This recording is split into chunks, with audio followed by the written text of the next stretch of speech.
The Philadelphia 76ers have been eliminated from the postseason, and now they go into an offseason with a ton of questions to answer. Despite a fantastic MVP-level season from Joel Embiid, this is once again a team that was unable to make the conference finals despite a ton of roster shakeups over the years, and they really need to figure out what the direction of this group is going to be. Really quickly though, I want to thank the sponsor of today's video, Prize Picks. Prize Picks is a great way to play player props, and I've been having a ton of fun with it during the playoffs. How it works is you download the app, you pick between 2 to 5 players, and you select over or under for each of the numbers they have listed. There's a variety of different ways to play: points, assists, rebounds, fantasy score, 3-pointers made, free throws made, and again, you just pick over or under, and if you're right, you win some cash. For example, going into Philadelphia's elimination game in Game 6, you could have pick the under for James Harden's points in that game, and if you would combine it with a couple other players you got correct as well, you would have won some cash. And if this is something that you haven't gotten into yet, but you want to, I have an offer for you. If you click the link in the description or you use code SPORTING at Prize Picks,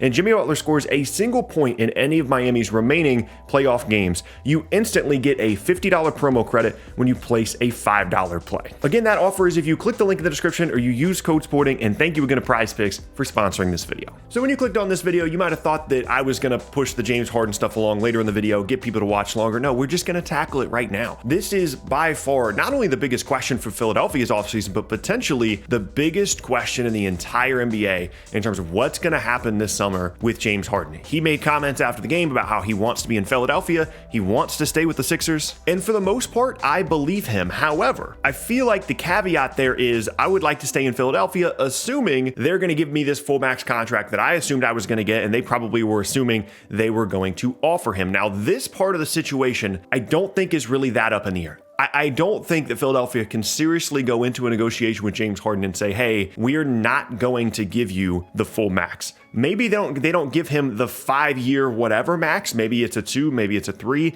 But on an annual basis, on a yearly basis, you have to have James Harden be a max player. Everything that we know about him as a player says that he cares about his status within the league. He cares about how much money he's making for obvious reasons. And no disrespect to him, that's fine. But that informs the fact that he's going to want the max. And if Philadelphia does not offer him that, I think he's going to seriously look at playing elsewhere. I don't care what he said about after the game. I don't care about the fact that he would have jumped to another team, 4 teams in 2.5 seasons. I don't care about that. I think it's realistic to expect him to potentially move teams if Philly doesn't offer him the max. I think they're going to. I don't think it's going to be the 5-year max. I think they're going to try and make it a 2 or a 3. He'll accept that and they'll figure it out in a couple of years. I think, James Harden has to be at least a little bit realistic about this and understand that he wasn't that good this year. He once again really wasn't that good in the playoffs, especially in the elimination game. And to just continually fall back on this reputation that he has as this former MVP caliber guy, when even Joel Embiid is saying after the game that he's not the same level of player anymore. He's just a playmaker. He's not as good of a scorer. With all those things considered, you have to assume that James Harden is going to have a little bit of self-awareness here and say, yeah, I can't get the full 5-year max and get paid $55 million when I'm 38 years old. Now, if Harden decides not to return to Philadelphia, there's a couple of different options here. If he wants to just go somewhere in free agency, Philadelphia would not get anything in return, and we'd be watching James Harden on the Spurs or the Trailblazers or the Orlando Magic next season. Like, that doesn't feel realistic, right? And so if he does leave, it's probably going to be to a different team that would be willing to take him in a sign and trade, in which case Philadelphia would be getting assets back in exchange. I'm still expecting Harden to be a Sixer next year, but it's a little bit up in the air. Now, if we go with the assumption that he is going to stay, then we got to start looking at the rest of the roster. Obviously, Embiid's still going to be there. Hopefully, he's fully healthy for the entire season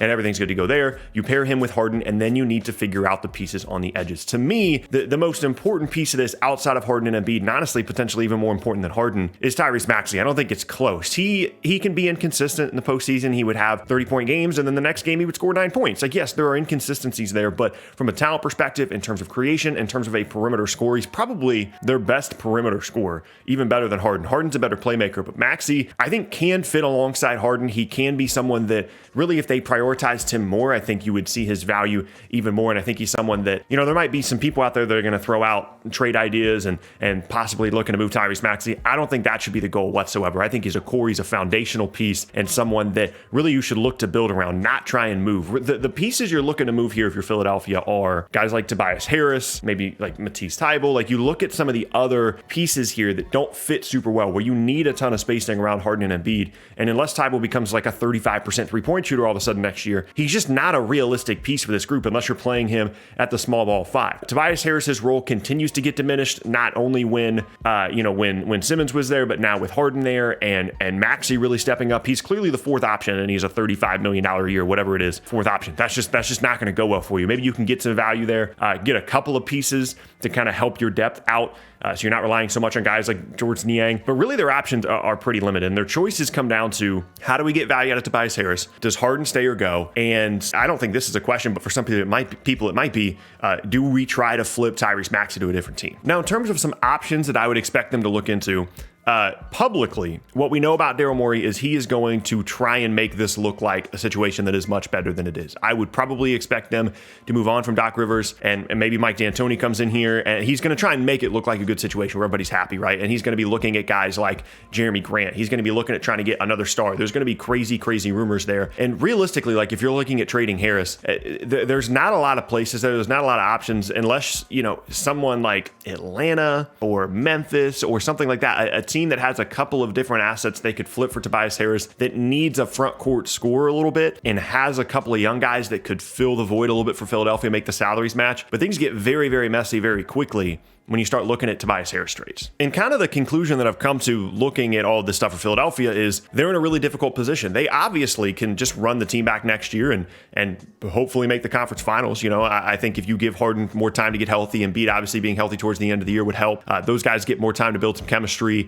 Same with everybody else. When you make this kind of a big roster move in the beginning of the year, it takes time to really get guys to come together. Hopefully Harden is healthier and better next year. And you can easily talk yourself into, let's just run it back. Let's get a different coach, maybe make some moves on the edges, and everything's fine. Get a better backup big for Embiid. It's just when things like this happen, when you have high expectations and you lose a pretty forgettable series to Miami, the last two games were completely forgettable, and you're looking to, move your coach. When things like this happen, typically you see a big roster shift. Typically you see something significant happen. The reason that that's the case, and the reason we know that, is because that's what Philadelphia has done for years. You go back to when it was Dario Saric, Robert Covington in exchange for Jimmy Butler. Then Simmons kind of became the number two guy. They moved on from Butler, which Embiid is still obviously very upset about. Then you bring in Harden, and all these different variations of Philadelphia have come after some kind of disappointment, whether it be the Kawhi shot knocking out that Philadelphia team, whether it be Simmons sitting out, and then obviously trading for Harden. For years and years and years, they've tried to shake this up. They tried to make it work, and that's something I would expect them to do again. It's just their assets are even more limited now than they've ever been. And so if you're Philadelphia or you're a Philadelphia fan, you're looking at the situation now where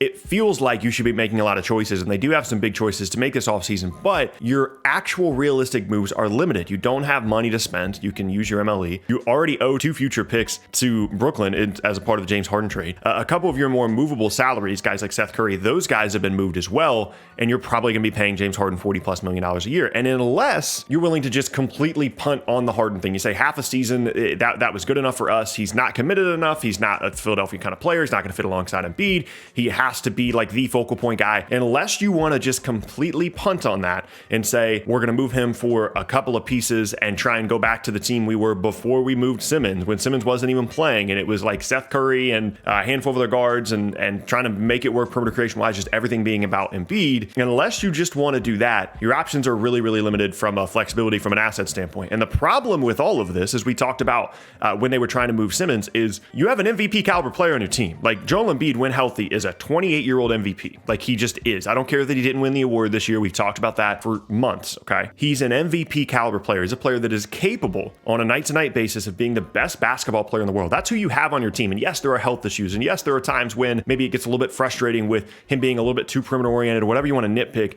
about Joel Embiid's game. The fact of the matter is the guy cares. The guy wants to be out there. I don't blame him whatsoever for playing poorly at the end of this Miami series, because running around out there with a broken face, like that can't have been fun. That's got to be terrifying. Possible like long-term damage there if you get hit in the face in the wrong place.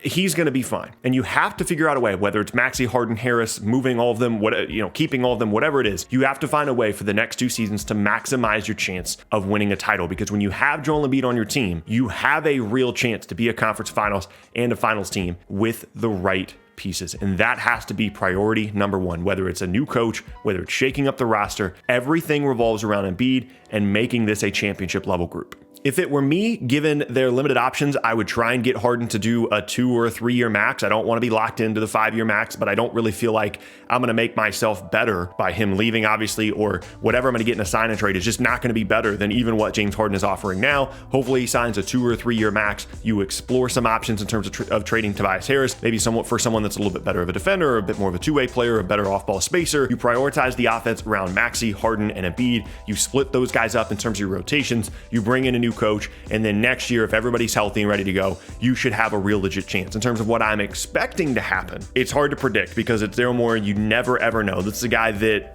wheels and deals more than almost anybody else. He plays hardball on everything, and so I would not be surprised if he is able to, finesse some kind of deal that we're not imagining right now that really reshapes this roster. I'm expecting Harden to return. That would be my prediction. But if he doesn't, I'm not expecting Daryl Morey to just lie down and say, well, that didn't go well. He's going to still try and make this a championship team, and all of that, everything we talked about in this video, makes Philly such an intriguing team this offseason.